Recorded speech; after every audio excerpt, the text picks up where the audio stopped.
अस्सलामु अलैकुम मोहतरम सरपरस्त हजरात और अजीज़ तलबा। साइंस सेकंड, लाइफ प्रोसेसेस इन लिविंग ऑर्गेनिज्म, पार्ट 1, इस चैप्टर का वीडियो नंबर 3, जिसमें एक बहुत ही अहम हिस्सा हम लोग पढ़ने जा रहे हैं, जिसकी हीडिंग है cell division, an essential life process. अहम मैं इसलिए कह रहा हूँ कि यही सारी बेसिक चीज़ें बायोलॉजी में 11th और 12th में बच्चों के सामने आने वाली हैं, तो 10th में भी ये आपके काम आएगा। 11th 12th का बायोलॉजी का बेसिक्स भी यहीं पर है, इसलिए गुजारिश है कि निहायत तवज्जो के साथ, एहतियात के साथ, याद रखते हुए, जहन में बिठाते हुए इस चैप्टर को आप देखेंगे। शुरू करते हैं हम लोग video number 3, chapter cell life process in living organism, part 1, division, cell division. Can you tell chapter के शुरू में इस साल के लिए यह हिस्सा कोर्स में से कम हुआ, यानी आपको इस पर सवाल नहीं आएंगे, लेकिन इन चीज़ों को जाने बिना, इनको डिस्कस किए बिना हम चैप्टर में एंटर नहीं कर सकते। इसलिए मैं इसको जानबूझकर यहाँ पर आपके सामने रख रहा हूँ। कैन यू टेल में पहली चीज़ दी हुई, what happens to the cell of injured tissues. Tissue group of cell performing similar function की डेफिनेशन आपने 9th में पढ़ी हुई है। अगर ये टिश्यू इंजर्ड हो जाएं, मतलब कहीं पर जिस्म पर आपके या किसी पौधे के जिस्म पर कहीं पर कोई इंजरी होती है, जख्म होता है, तो क्या होगा? उसका जवाब है, cells and tissues do not perform regular functions immediately. उनके जिम्मे जो काम दिया हुआ है वो काम बराबर नहीं करेंगे। एक छोटी सी खरोंच भी अगर आपके जिल्द पर लग जाए तो उतनी जगह का सेंसेशन, एहसास आपको खत्म हो जाएगा। उस जगह पर blood capillaries are ruptured and areas get inflamed, damage of cells and pain. वहाँ पर ब्लड कैपिलरीज, खून की बारीक बारीक नलियां रप्चर होकर खून जमा हो जाएगा, उसका फ्लो मुतासिर होगा, और जो एरिया है दैट गेट्स इन्फ्लेम्ड, वहाँ पर आपको जलन होना शुरू होगी, डैमेज ऑफ सेल्स, सेल खराब होते हैं और वहाँ पर आप तकलीफ महसूस करना शुरू करेंगे।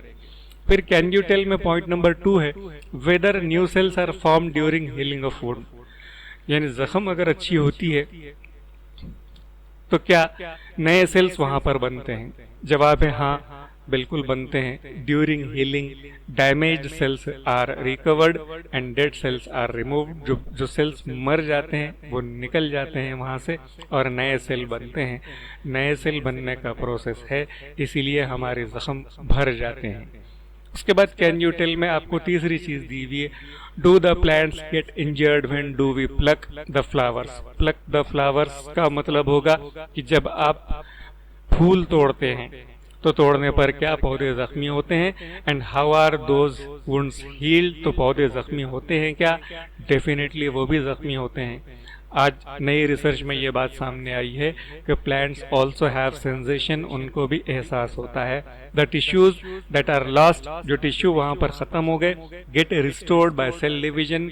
मतलब फिर एक बार आपके सामने ये बात आ रही है कि सेल डिवीजन की जो प्रोसेस है, वो प्रोसेस इंजुरीज रिकवर करने के लिए, वुंड्स हील करने के लिए, इनके लिए, इस तरह के कामों के लिए ज़रूरी होती है।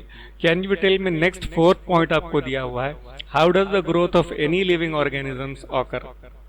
कि कोई जानदार है तो ग्रोथ उसकी नशोनुमा किस तरह से होती है? Does the number of cell in their body increase, if yes how. कि अगर कोई ग्रोथ होती है तो उसमें सेल्स बढ़ते हैं क्या, और बढ़ते हैं तो कैसे?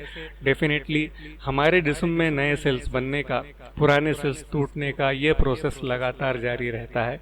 अगर ग्रोथ होती है इसका मतलब सेल्स इंक्रीज होते हैं, या rate of formation of new sales जो रहेगा वो ज़्यादा रहेगा। डेड सेल्स जो होते हैं वो कम होते हैं और सेल्स इंक्रीज होते हैं, और ये प्रोसेस भी सेल डिवीजन में होगा। एक्चुअली ये पॉइंट्स के थ्रू आपको सेल डिवीजन की इम्पोर्टेंस समझाई हुई कि ये कहाँ कहाँ पर ये काम करते हैं। अगर ये ना होता तो क्या होता? 5वां पॉइंट आपको कैन यू टेल में दिया हुआ है, how the new individuals of species is formed from existing one of same species.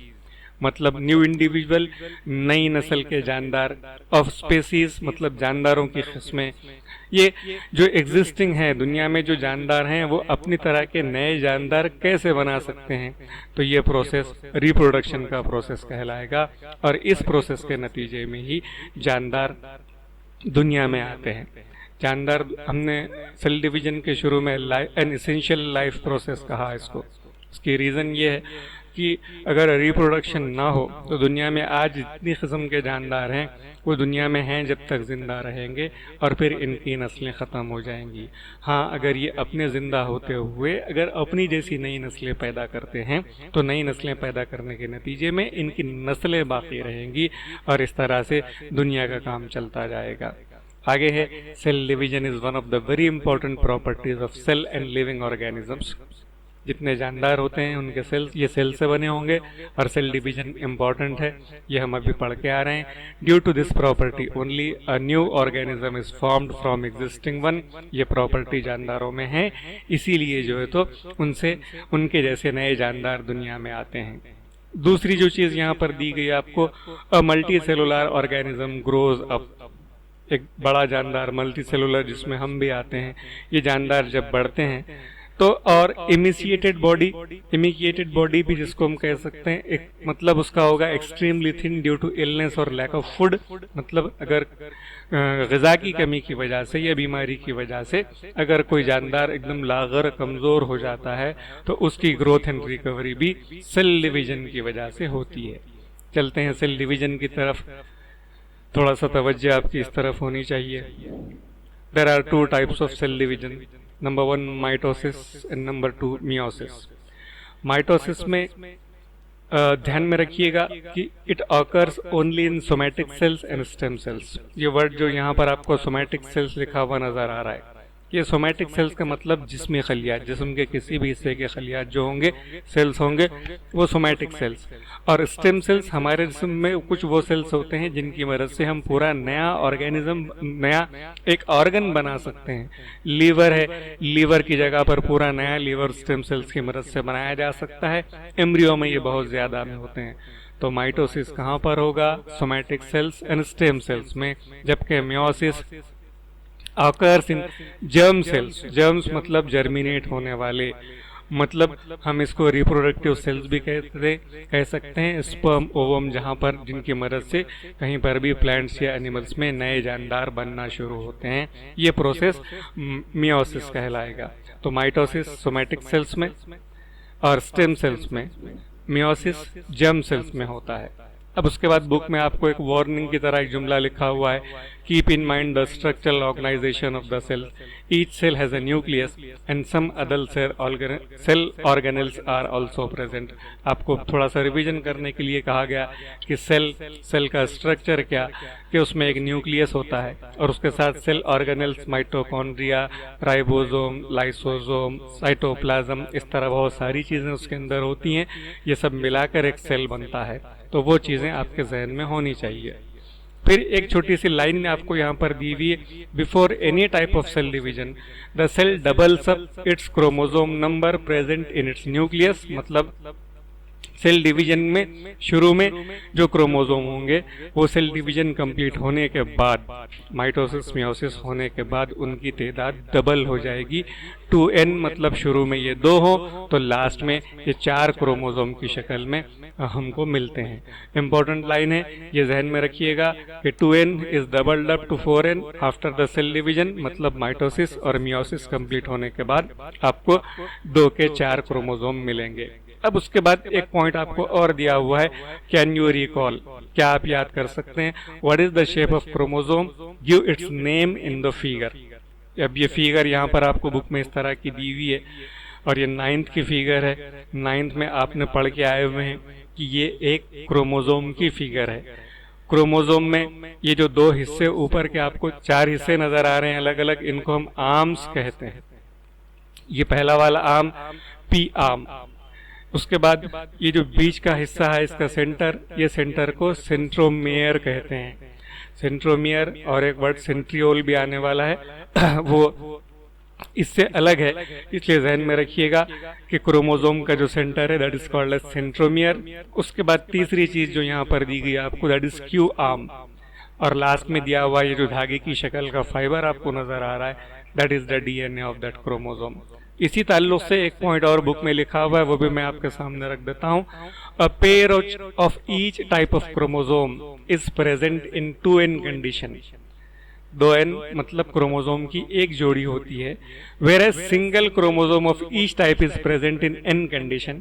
अगर n लिखा हुआ हो तो इसका मतलब एक क्रोमोसोम होगा, सिंगल क्रोमोसोम होगा, और अगर 2n लिखा हुआ हो तो वहां पर क्रोमोसोम की एक जोड़ी मतलब 2 क्रोमोसोम पाए जाते हैं। ये ऊपर की शक्ल के ताल्लुक से जुड़ा हुआ एक पॉइंट है। शुरू करते हैं अहम हिस्सा, और वो है माइटोसिस। माइटोसिस में आपको यहाँ पर कुछ बुनियादी चीजें दी हुई हैं पहले, कि somatic cells and stem cells are divided through mitosis, ये हम पढ़ के आ रहे हैं। दूसरा, it is completed in 2 steps, 2 steps mitosis के होते हैं, जिसमें से पहला स्टेप कहलाएगा कैरियोकाइनेसिस। मतलब ये न्यूक्लियर डिवीजन का पहले हिस्से में सिर्फ न्यूक्लियस डिवाइड होगा, और न्यूक्लियस डिवाइड होकर 2 न्यूक्लियस बनने की जो प्रोसेस है उसे कैरियोकाइनेसिस कहते हैं। अच्छी तरह याद रखिएगा, बाद में हम बार बार ये वर्ड्स को इस्तेमाल करने वाले हैं। तो कैरियोकाइनेसिस क्या मतलब, जहां पर सेल के अंदर का एक न्यूक्लियस टूटेगा और उससे 2 बनेंगे, जिसको हम न्यूक्लियर डिवीजन या कैरियोकाइनेसिस कहते हैं। उसके बाद नेक्स्ट है साइटोकाइनेसिस। साइटोकाइनेसिस में न्यूक्लियस के अलावा सेल का जो सारा का सारा साइटोप्लाज्म है वो डिवाइड होना शुरू होगा, और उसको हम साइटोप्लाज्मिक डिवीजन कहते हैं। फिर कैरियोकाइनेसिस अगर शुरू करना है हमको तो ये याद रखना पड़ेगा कि इसके भी 4 स्टेप्स होते हैं। मैं कोशिश करूंगा कि वो स्टेप्स डिस्क्रिप्शन भी साथ में हो और फिगर भी आपके सामने आते जाएं, ताकि आपको चीजें समझते जाएं। इस स्क्रीन पर क्या याद रखेंगे आप, karyokinesis nuclear division, cytokinesis cytoplasmic division, और अब हम पढ़ रहे हैं कैरियोकाइनेसिस के 4 स्टेप। चलते हैं, माइटोसिस, कैरियोकाइनेसिस और साइटोकाइनेसिस 2 स्टेप्स में कंप्लीट होगा। कैरियोकाइनेसिस की पहली स्टेप कहलाती है प्रोफेज, दूसरी स्टेप कहलाएगी मेटाफेज, तीसरी कहलाएगी एनाफेज, और चौथी कहलाएगी टेलोफेज। ध्यान से देखिएगा, प्रोफेज, मेटाफेज, एनाफेज, टेलोफेज, इस तरह के 4 फेजेस हैं ये, जो कैरियोकाइनेसिस के मतलब डिवीजन ऑफ न्यूक्लियस के हैं। मतलब ये चारों अगर फेजेस कंप्लीट होते हैं, ये 4 स्टेप्स कंप्लीट होते हैं, तो सिर्फ सेल के अंदर का जो न्यूक्लियस है, जो कंट्रोल्स ऑल द एक्टिविटी आपने 9th में पढ़ा हुआ है, वो डिवाइड होगा।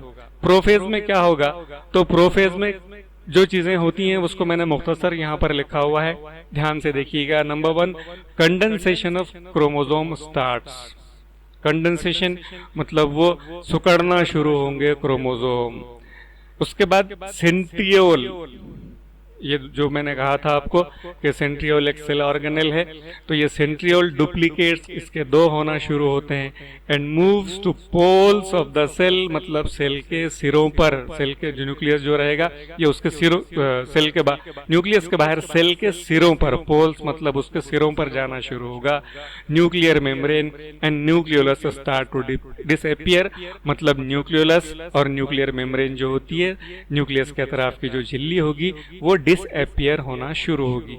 ये आगे के डिस्क्रिप्शन पे जाने से पहले हम पहले क्या करते हैं, इसकी एक फिगर देख लेंगे।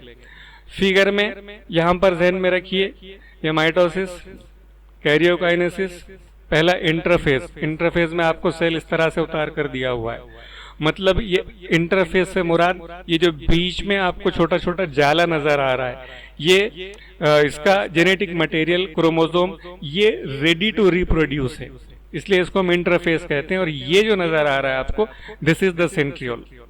तो ये सेंट्रियोल रहेगा इंटरफेज में। पहला जो फेज हम पढ़ रहे हैं प्रोफेज, प्रोफेज में क्या होगा, तो इंटरफेज में देखिए एक सेंट्रियोल था, यहाँ पर ये 2 सेंट्रियोल आते हैं और दोनों भी सेल के सिरों की तरफ, दोनों 2 एंड पर जाना शुरू होते हैं। ये जो धागे की तरह का क्रोमोसोम थे वो कंडेंस होकर इस तरह की शक्ल में, ये शक्ल जो आपने शुरू में देखकर आई, ये सेंट्रोमेयर और ये उसके पी आर्म क्यू आर्म, इस तरह की सारी चीजें, तो प्रोफेज में ये शुरू होगा। इंटरफेज से लेकर हम कैरियोकाइनेसिस की पहला फेज प्रोफेज पढ़ रहे हैं। प्रोफेज में क्या होगा, तो कंडेंसेशन ऑफ क्रोमोसोम्स, सेंट्रियोल्स जो है तो वो पोल्स पर जाना शुरू होंगे। फिर उसके बाद कैरियोकाइनेसिस की दूसरी जो स्टेप है, वो दूसरी स्टेप के लिए वापस चलते हैं मेटाफेज में। मेटाफेज में लिखा हुआ है न्यूक्लियर मेम्ब्रेन डिसअपियर्स। वो जो पहले डिसअपियर होना शुरू हुई थी वो प्रोसेस कंप्लीट हो जाएगा। Condensation of chromosomes is completed. वो जो कंडेंस होकर धागे से निकलकर वो सिकुड़ना शुरू हो रहे थे वो प्रोसेस कंप्लीट हो जाएगा। उसके बाद chromosomes are arranged parallel to equatorial plane, मतलब वो जो प्लेन है वो बीच में एक जगह पर आकर जमा होना शुरू होंगे। मैं उसको यहाँ पर समझाता हूँ। ये मेटाफेज, मेटाफेज में ये देखिए कि सेंट्रियोल्स जो हैं वो सेंट्रियोल्स दोनों सिरों पर आ गए हैं। ये एक सेंट्रियोल सिरे पर आ गया, ये दूसरा फिर सिरे पर आ गया। उसके बाद ये एक लाइन में आ रहे हैं, इसको हम बोलते हैं इक्विटोरियल प्लेन। फिर ये जो धागे की जैसी डैश लाइन दिख रही है आपको, इसको बोलते हैं स्पिंडल फाइबर्स। ये स्पिंडल फाइबर कहाँ पर जुड़े हुए हैं, ध्यान से देखिए आकर, ये सेंट्रियोमेर पर आकर जुड़े हुए हैं, मतलब उन्होंने क्रोमोसोम के सेंट्रियोमेर को पकड़ा हुआ है। मेटाफेज में कंडेंसेशन कंप्लीट हुआ, सेल मेम्ब्रेन डिसअपियर हो गई और स्पिंडल फाइबर बनना शुरू हुए। बनना शुरू होने के बाद आगे की जो प्रोसेस है, ये प्रोसेस में हम देखते हैं एनाफेज कहलाएगी। उसमें centromere splits and pulled apart in opposite direction. वो दो अलग अलग सिरों पर खींचे जाएंगे, पुल किए जाएंगे। Separated chromatids are called daughter chromosome. Separated chromatids, चलिए इसको देखते हैं फिगर में ये कैसे नजर आएंगे। तो सेपरेटेड क्रोमैटिड देखने के लिए ये एनाफेज की फिगर यहाँ पर हमने देखा था कि स्पिंडल फाइबर सेंट्रोमेयर को पकड़ कर रखते हैं। वो सेंट्रोमेयर से ये आधा क्रोमोसोम ऊपर गया जिसको क्रोमैटिड बोल रहे हैं हम लोग, और ये आधा दो नए क्रोमोसोम तैयार होते हैं, इनको हम डॉटर क्रोमोसोम कहते हैं। डॉटर क्रोमोसोम के बाद लास्ट का फेज देखने के लिए चलते हैं टीलोफेज। टीलोफेज में क्रोमोसोम्स, अब जो पहले फेज में हुआ था प्रोफेज में कि क्रोमोसोम ने कंडेंसेशन स्टार्ट किया था, ये वापस थिन थ्रेड की शक्ल में आ जाएंगे। न्यूक्लियर मेम्ब्रेन डिसअपियर होना शुरू हुई थी, वो वापस अपीयर होना शुरू हो जाएगी। कैसे, तो यहाँ पर इसकी चौथी फिगर, ये टीलोफेज। टीलोफेज में ये न्यूक्लियस 1 से 2 होना शुरू हो रहे हैं। 2 सेंट्रियोल्स अलग अलग जगह पर चले गए। क्रोमैटिड्स, ये क्रोमोसोम जो हैं ये भी अलग अलग होकर 1 के 2 न्यूक्लियस बनते हैं। इसे हम डिवीजन ऑफ न्यूक्लियस या कैरियोकाइनेसिस कहते हैं। In this way karyokinesis is completed and cytokinesis is started.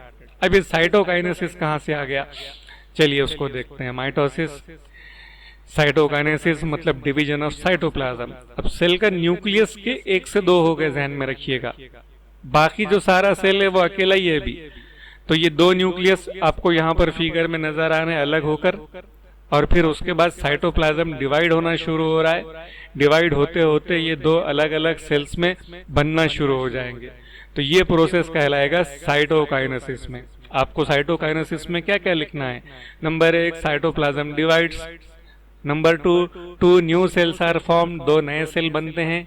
A notch is formed at the equatorial plane. Notch मतलब यहाँ पर इस तरह का हिस्सा बनेगा, ये इक्विटोरियल प्लेन में, और ये नॉच बनकर ये आहिस्ता आहिस्ता अलग होना शुरू हो जाएंगे, विच डीपन्स ग्रेजुअली, जो गहरी होती जाएगी आहिस्ता आहिस्ता। ये एनिमल सेल में होता है, याद रखिए। प्लांट सेल अगर हो तो प्लांट सेल में बीच में से डिवीजन एक प्लेट बनेगी, और प्लेट बनने के बाद फिर जो है तो वो प्लांट सेल्स अलग अलग हो जाएंगे। तो साइटोकाइनेसिस सिंपल प्रोसेस है जहाँ पर साइटोप्लाज्म डिवाइड होता है और उसके बाद 2 नए सेल्स बनना शुरू होते हैं। इंपॉर्टेंस ऑफ माइटोसिस में कि ये कहाँ कहाँ पर काम करता है, तो it is essential for growth, नशोनुमा के लिए जरूरी है।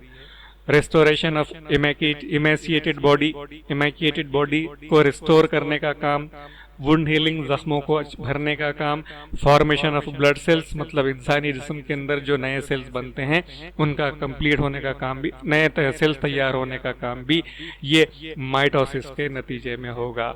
एक बार फिर नजर डाल दीजिए कि हम कहाँ से आ रहे हैं, कि हम पढ़ रहे हैं पहले माइटोसिस में इंटरफेज, प्रोफेज, क्या क्या हुआ था ज़हन में रखिए। क्यों? तो मियोसिस पार्ट 2 में हमको यही चीज़ें वापस पढ़नी है, वहां पर मैं इसको शॉर्ट कर दूंगा, पूरी चीज़ दोहराने की ज़रूरत नहीं पड़ेगी। तो प्रोफेज, मेटाफेज, एनाफेज, टेलोफेज, इस तरह की 4 चीज़ें, और ये उसका इम्पोर्टेंस, फिर साइटोकाइनेसिस और इम्पोर्टेंस। आगे चलते हैं स्टूडेंट्स मियोसिस की तरफ। मियोसिस शुरू करने से पहले मैंने ये एक छोटा सा डायग्राम आपके सामने रखा है जो क्रोमोसोम के डिवीजन को, सेल डिवीजन को ज्यादा एक्सप्लेन करने में मदद करता है। यहाँ पर देखिए माइटोसिस कहाँ पर होता है, याद रखिए सोमैटिक सेल्स में, और उसके बाद स्टेम सेल्स में होगा।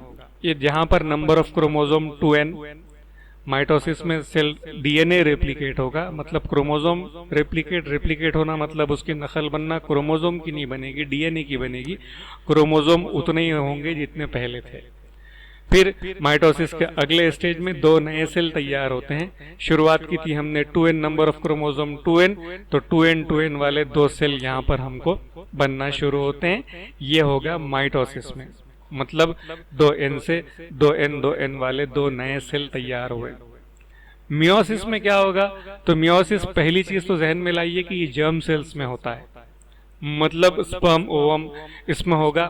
यहाँ पर शुरुआत होगी माइटोसिस की तरह 2n से, फिर डीएनए रेप्लिकेट होगा, फिर उसके बाद 2n वाला सेम उसी तरह का एक सेल तैयार होगा। फिर मियोसिस के 2 फेज शुरू होते हैं, meiosis phase 1, meiosis phase 2। Meiosis phase 1 में क्या होगा, अगर ये आप फिगर ज़हन में रखें तो आगे के स्टेजेस समझाने में और समझने में आसानी हो जाएगी। मियोसिस में 2n से डिवाइड होकर 2 अलग अलग डॉटर सेल्स बनते हैं जिसमें नंबर ऑफ क्रोमोसोम एक है, सिंगल क्रोमोसोम। 2n मतलब डबल, ये सिंगल क्रोमोसोम, ये एक पेयर था, यहाँ पर आकर ये क्रोमोसोम यहाँ से आपको डिवाइड होते, आधे होते नजर आ जाएंगे। फिर मियोसिस 2 में यही एक n वाले सेल से 2 सेल बनते हैं, फिर ये दूसरे n वाले सेल से ये 2 फिर 2 नए सेल बनते हैं, और इस तरह मियोसिस में भी हम शुरुआत करते हैं एक पेरेंट सेल से, और उसके बाद हमको मिलते हैं 4 डॉटर सेल्स। जो मैंने शुरू में कहा था कि माइटोसिस और मियोसिस दोनों मिलाकर सेल डिवीजन के नतीजे में स्टार्ट होगा प्रोसेस एक सेल से, और finally we will get 4 daughter cells, हमको 4 डॉटर सेल्स यहाँ पर मिलते हैं। आगे चलते हैं मियोसिस में। मियोसिस में 2 स्टेजेस हैं, मियोसिस 1 और मियोसिस 2।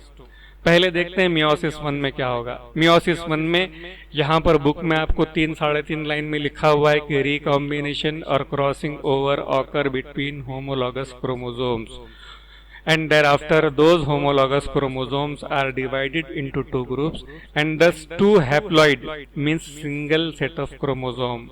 अगर 2 सेट हों तो डिप्लॉइड आता है, ये हैप्लॉइड, इस तरह के सेल्स बनते हैं मियोसिस के एक के नतीजे, मियोसिस 1 फेज 1 के नतीजे में। रिकॉम्बिनेशन क्रॉसिंग ओवर के मतलब के लिए मैंने अगले स्क्रीन बचा के रखे हैं, पहले बुक में जो फिगर दी हुई वो फिगर देख लेंगे, फिगर देखने के बाद फिर हम इसको अलग अलग फिगर्स करके इसको समझने की कोशिश करेंगे, सिंपल करके। याद रखिए हम पढ़ रहे हैं मियोसिस 1, इसकी पहली स्टेज में प्रोफेज 1 to 5। ये फिगर में आपको नजर आ रहा है, ये 1 2 3 4 5 प्रोफेज 1 to 5 क्या हो रहा है, हम इसको और डिटेल में एक्सप्लेन करेंगे। इसके बाद फिगर जहन में रखिए, यहाँ पर ये 1 सेंट्रियोल, फिर उसके बाद ये 2 सेंट्रियोल 2 पोल्स की तरफ जाना शुरू हो रहे, फिर ये आगे हो रहे, यहाँ पर डीएनए कंडेंसेशन शुरू हो रहा है, डीएनए अलग हो रहे हैं, अलग होने के बाद सेंट्रियोल 2 पोल्स पर चले गए, 2 पोल्स पर जाने के बाद फिर ये स्पिंडल फाइबर बनना शुरू हो गए, स्पिंडल फाइबर बनना शुरू होने के बाद ये होगा यहाँ पे इस तरह से, ये 5 जो चीजें हैं ये मिलाकर प्रोफेज 1 to 5।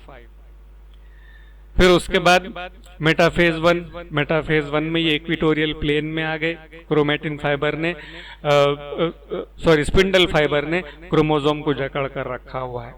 मैं यहाँ पर क्रॉसिंग और रिकॉम्बिनेशन की बात अभी नहीं कर रहा हूँ, सिर्फ ये जहन में रखिए मेटाफेज 1 में और यहाँ पर कि क्रोमोसोम को दो अलग अलग रंगों से दिखाया गया है, वो मैं रिकॉम्बिनेशन में आपको समझा दूंगा। फिर एनाफेज 1 में ये डिवीजन शुरू होगा और डिवीजन शुरू होकर ये एक सेल से दो सेल बनना शुरू होंगे और ये सेंट्रियोल ऊपर की तरफ जाने लगे। फिर स्पिंडल फाइबर सुकड़कर क्रोमोसोम को अपनी तरफ खींचते हैं और ये इनके पेयर्स बनते हैं और इस तरह टेलोफेज 1 में दो डॉटर सेल्स तैयार होना शुरू होंगे। अब ये जो प्रोफेज 1 to 5 है, फिर मेटाफेज, फिर एनाफेज, फिर टेलोफेज, 1 to 5 के लिए मैंने एक डिस्क्रिप्शन यहाँ पर आपके लिए बनाया हुआ है, मियोसिस 1 और प्रोफेज 1। यहाँ पर मैं कुछ अल्फाज इस्तेमाल कर रहा हूँ। पहले शुरू के 2 पॉइंट्स देख लीजिए। It is the longest phase of meiosis 1, मतलब मियोसिस में जो प्रोफेज एनाफेज है उनमें सबसे लंबा चलने वाला 5 स्टेज में होने वाला ये प्रोसेस है। और वो 4-5 स्टेजेस कौन से हैं, यहाँ पर आपको कुछ नाम लिखे हुए नजर आ रहे हैं जो बुक में चैप्टर में लिखे हुए नहीं है, लेकिन एक्सरसाइज के क्वेश्चन अगर आप कर रहे हो और वो क्वेश्चन के सही आंसर ढूंढे तो आपको ये 5 स्टेप्स यहाँ पर मिलने वाले हैं। मैंने आपको ऊपर की फिगर 1 से 5 बताई थी। पहली फिगर थी लेप्टोटीन की। लेप्टोटीन मतलब condensation of chromatin fibres. Zygotene pairing of homologous chromosomes, उनकी जोड़ियां बनना शुरू होती हैं। फिर पैकेटीन, इसमें रिकॉम्बिनेशन बिटवीन क्रोमोसोम्स, जो क्रोमोसोम है वो फिर से अलग रिकॉम्बिनेशन होना शुरू होते हैं। फिर डिप्लोटीन, इसमें सेपरेशन ऑफ क्रोमोसोम, अलग अलग जो क्रोमोसोम रिकॉम्बाइन हुए थे वो उनका सेपरेशन शुरू होगा और डायाकाइनेसिस में separation is completed and crossing over start, मतलब यहाँ पर क्रॉसिंग ओवर होना शुरू होगा। ये 5 फेज हैं, 5 नाम हैं और 5 फेज के लिए फिर इसके बाद आगे चलते हैं हम लोग मियोसिस 1 में। एक्चुअली क्रॉसिंग ओवर का मतलब क्या वहां पर जो ले रहा है, ये नॉन सिस्टर क्रोमैटिड्स, मतलब ये इतना हिस्सा क्रोमैटिड कहलाएगा। फिर ये आपको मालूम है ये सेंट्रोमियर है और फिर ये दूसरा हिस्सा क्रोमैटिड, मतलब मैं ऐसा बोल सकता हूँ कि सेंट्रोमियर से जुड़े हुए 2 क्रोमैटिड मिलकर एक क्रोमोसोम बना। दूसरा पॉइंट, हम मियोसिस पढ़ रहे हैं जर्म सेल्स में। जर्मिनेशन मतलब ये 2 अलग अलग पेरेंट से आने वाले 2 अलग अलग क्रोमोसोम, इसलिए इनको यहाँ पर 2 अलग अलग रंगों से दिखाया गया। अब ये दोनों मिलते हैं, मिलने के बाद ये जो हो रहा है यहाँ पर, इसको हम बोलेंगे क्रॉसिंग ओवर। ये क्रॉसिंग ओवर हो रही। क्रॉसिंग ओवर होने के बाद जो टेट्राएड बनता है, मतलब जो नए क्रोमोसोम की जोड़ी बनती है, उसमें ये हिस्सा नोट कीजिए, ये रिकॉम्बिनेशन क्रॉसिंग ओवर, ये क्रॉसिंग ओवर इसको बोलेंगे हम लोग कि ओरिजिनल 2 अलग अलग क्रोमोसोम थे, दोनों ने मिलकर 2 नए क्रोमोसोम की जोड़ियां बनाई, ये क्रॉसिंग ओवर कहलाएगा। फिर रिकॉम्बिनेशन का मतलब यहाँ पर साफ करने की कोशिश की है मैंने, ये क्रोमोसोम 1 क्रोमोसोम 2 अलग अलग रंगों से बताए हुए हैं, लेकिन जब रिकॉम्बिनेशन हो जाएगा इनका मतलब क्या होगा, ये क्रोमोसोम का ये हिस्सा जहन में रहिए, ये दूसरे क्रोमोसोम से इधर आ गया और ये क्रोमोसोम का दूसरा हिस्सा, मतलब ये रिकॉम्बिनेशन। क्रोमोसोम उतने ही है मगर उनका जो स्ट्रक्चर है, जो कॉम्बिनेशन है वो बदल गया। ये प्रोसेस रिकॉम्बिनेशन कहलाती है। फिर उसके बाद मियोसिस 2 का हिस्सा शुरू होगा, इसमें प्रोफेज 2। अब ये सारी चीजें वही हैं जो हमने माइटोसिस में पढ़ी हुई हैं। यहाँ पर मैंने अलग फिगर जो ताकि थोड़ा समझने में आसान हो इस्तेमाल की हुई, ये सेंट्रियोल, फिर उसके बाद ये क्रोमोसोम, उसके बाद ये बीच का सेंट्रोमेयर, फिर ये अलग अलग होने के प्रोफेज 1 जो हमने उसमें पढ़ा था वही। फिर प्रोफेज के बाद मेटाफेज 1। मेटाफेज 1 में क्या होगा, तो क्रोमोसोम्स अलाइन एट इक्वेटर, मतलब बीच में एक जगह पर एक लाइन में आना शुरू होते हैं जो अलग अलग फैले होते हैं। फिर microtubules from opposite poles of the spindle get attached to the kinetochores, मतलब ये इसको ट्यूबुल्स बोला हुआ है, मतलब ये स्पिंडल फाइबर जो आपने पहले की फिगर में इस तरह के डैश लाइन देखी थी, वो लाइंस इन क्रोमैटिड्स को पकड़ कर रखती है और पकड़ कर रखने के बाद वो उनको अलग करना शुरू करती है। तो मेटाफेज 2 मायोसिस 2 का। फिर उसके बाद मायोसिस 2 का अगला फेज रहेगा एनाफेज 2। एनाफेज 2 में क्या होगा, तो साइमल्टेनियस स्प्लिटिंग, ये जो स्पिंडल फाइबर थे इन्होंने इस क्रोमेटिड को अलग अलग कर दिया।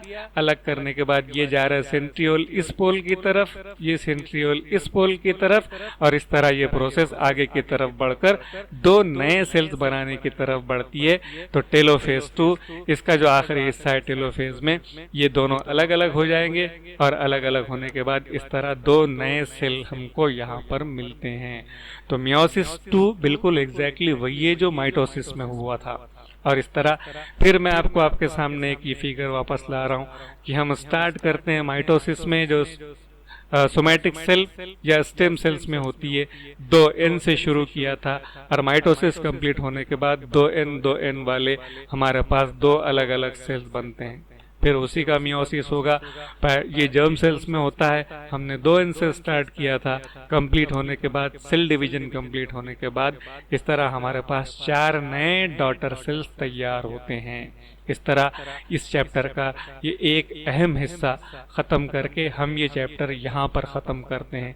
एक चीज़ वाज़े कर दूँ कि इसके बाद अनियन सेल्स के स्लाइड बनाने की एक्टिविटी दी गई है। वो एक्टिविटी इस साल के लिए सिलेबस में नहीं है कि प्याज के छिलकों की स्लाइड किस तरह बनाई जाए, इसलिए मैं और ज़्यादा लंबा ना करते हुए इस चैप्टर को यहीं पर ख़त्म करता हूँ। आपकी राय, आपके मशवरे, सारी चीज़ें मुझ तक पहुँचाइए ताकि मैं अपने आप को और इम्प्रूव कर सकूँ। अल्लाह हाफ़िज़।